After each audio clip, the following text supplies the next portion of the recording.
Praise be Jesus and Mary, now and forever. In today's Gospel, we hear the parable of the 10 pounds or the 10 gold coins, where our Lord tells us that we will be judged not just on faith, but also on the works that we've done in this life. What good did I do in my life? Did I embrace the gospel and follow Jesus Christ? Did I perform good works as a response to the gift of faith? Or did I prefer to do evil instead?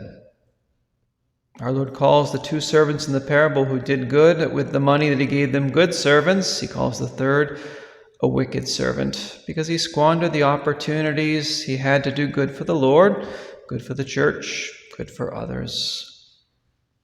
Since our particular judgment will be heavily based on the works which we have done, which this parable actually illustrates too, one work which we'd like to comment on today is something that you probably don't think of as a work, but it actually is. It has to do with the comments that people leave on the internet, be it on YouTube, videos, Facebook, whatever social media platform you prefer. In Matthew 12, our Lord talks about a tree and its fruits. He says in verses 34 to 37, "Out of the abundance of the heart the mouth speaks. The good man out of his good treasure brings forth good.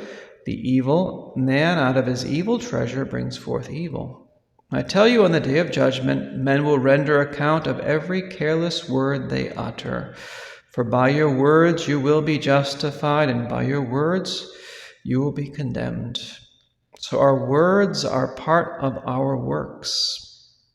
With your words, you either build up others and build up God's kingdom, or you tear others down and work to tear down his kingdom. Believe it or not, your speech reflects your true character. It gives a good illustration or a good indication of who you really are. St. Basil the Great says that words are truly images of the soul.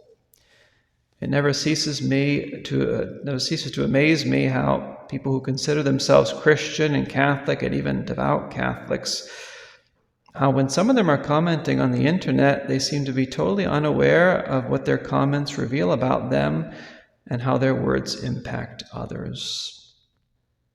Proverbs 18:21 says, "Death and life is in the power of the tongue, and those who love it will eat its fruits."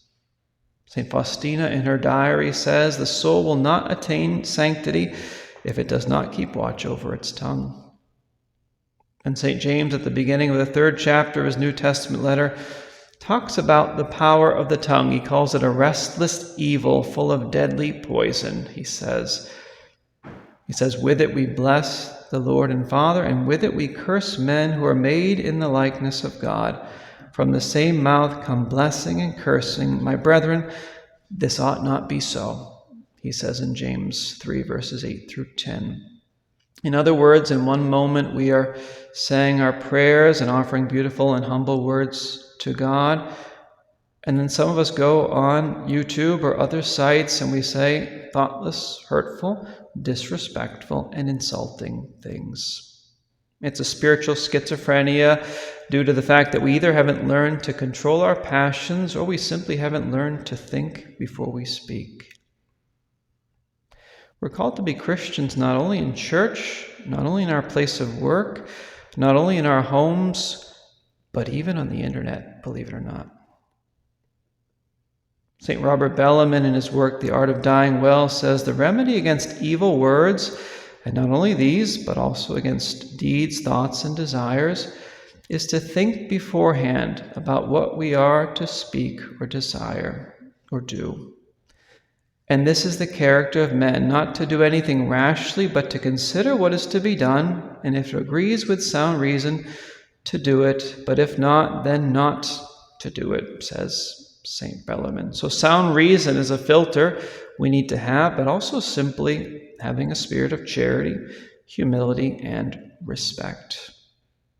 St. Paul in Colossians 4:6 says, "Let your speech always be gracious, seasoned with salt." He doesn't say let your speech always be gracious except when you're commenting on YouTube, Facebook, and TikTok. He doesn't actually say that. St. John adds in 1 John 3, verse 14, "We know that we have passed from death to life because we love our brothers. Whoever does not love his brother remains in death. The Greek word there for love is that word agapao. It's where we get the word agape from. So agape love means doing what is good to others, including how we use our words. I have to admit that as a young boy growing up, and even as a lay person before becoming a friar, I would have never imagined that Catholics would say to priests some of the comments that are left on our videos. Would have never imagined it. Such bitter, angry, hateful comments at times, and a number of them from supposedly devout Catholics. St. James again says in 1 James 1, verse 26, if anyone thinks he's religious and does not bridle his tongue, but deceives his heart, his religion is worthless. So you deceive yourself if you think you're a faithful Catholic, but your tongue says otherwise. Remember our Lord's words, out of the abundance of the heart, the mouth speaks. Matthew 12:34. I delete disrespectful comments from my videos, and I block those who do that so that they can no longer comment. One strike, you're out, not three. Usually it's just one, because there's no need to leave a nasty comment up there, because that just starts a cascade of other nasty comments or other unhappy comments. And I pray for those people too. You know why? They need it. When we are caustic or hurtful with our words, it's a sign that something is wrong inside of us, and we need some kind of healing of our heart and a deeper conversion. My own words towards people have not always been kind and respectful, so I know what it's like to walk in those shoes, and it's not pleasant, either for me or for the person I'm talking to or about. So thankfully, our Lord continues to be patient and work on me. Let's ask Our Lady then for the grace to really be wise with our words and respectful even in our internet comments, even there. Praise be Jesus and Mary, now and forever.